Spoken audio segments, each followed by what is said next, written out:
बहुत पुराने समय की बात है। घने जंगलों के बीच बसा हुआ एक छोटा सा गांव था, जिसका नाम था देवपुर। चारों ओर ऊंचे ऊंचे पेड़, बहती हुई एक साफ नदी और खेतों में मेहनत करते किसान। सब कुछ देखने में शांत और सुंदर लगता था। लेकिन इस खूबसूरती के पीछे एक भयानक डर छुपा हुआ था। जंगल में रहने वाला एक विशालकाय शेर। वह शेर साधारण नहीं था।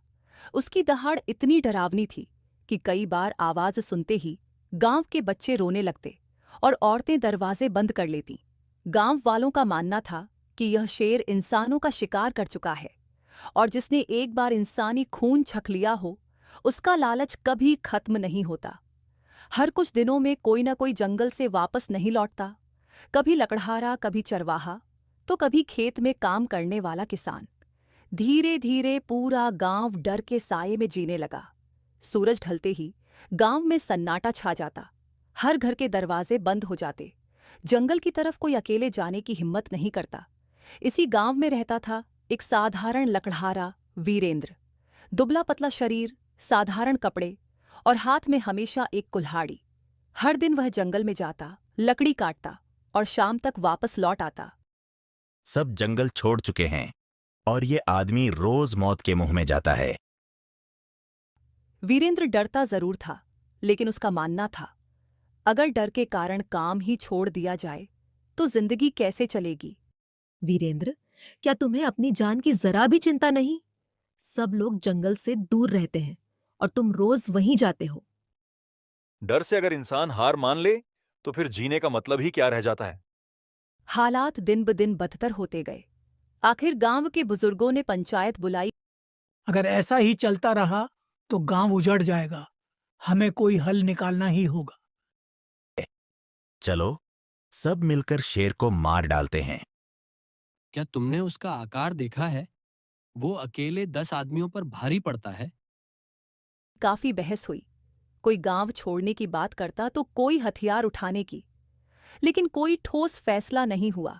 पंचायत के बाद वीरेंद्र चुपचाप घर लौट रहा था।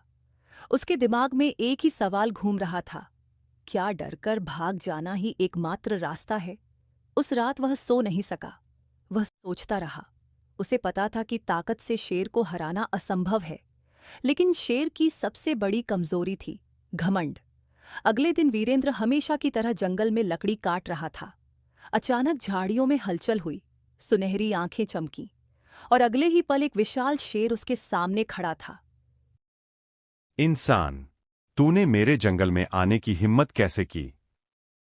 महाराज, यह जंगल आपका ही है। मैं तो सिर्फ रोजी कमाने आता हूं। अगर आप चाहें तो मैं आपके लिए काम कर सकता हूं। काम?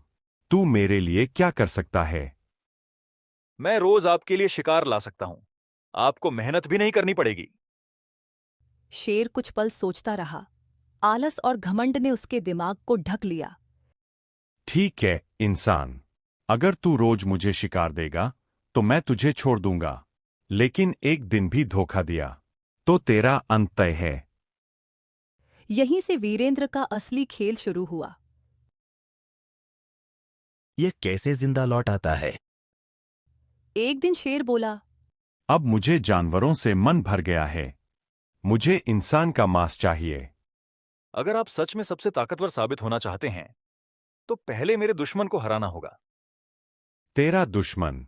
वो कौन है? एक और शेर। वीरेंद्र समझ गया, अब आखिरी चाल चलने का वक्त आ गया है। अगली सुबह दोनों जंगल की गहराई में पहुंचे, एक गहरी खाई के पास। खाई के पानी में शेर ने